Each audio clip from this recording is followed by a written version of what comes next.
Yeah, I looked it up sometime. Like wings. When we got her, I got confused. Like it is a girl. Looking though. Yeah, I bet. He knows. He is so fickle. If you don't have something orange in your hand. Well, we do. Yeah, giraffes can see orange. They can see warm colors, and look, he zones right in there. How tall is he? He's almost as tall as April. He grew a ton this winter. He was a lot shorter than her last year. So he's almost 14, and she's a little 14 and change. But he will be probably 17, 18. Males grow very tall, yes. He's only 5. He's a growing boy. He's done a lot in his 5 years. He's got a famous baby. Yeah, right? He's famous. He's a stud. He's a stud. He's famous. We didn't know. I mean, this all happened very naturally because we we didn't know his tall.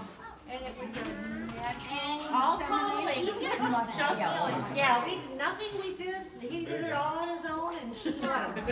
There's a winner, there's a winner. We're all grateful. Just not what date. Sam.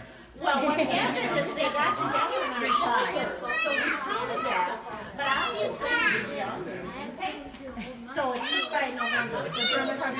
Yes, we were all watching. Yeah, so we're thinking it's in November. Because we've never had a draft.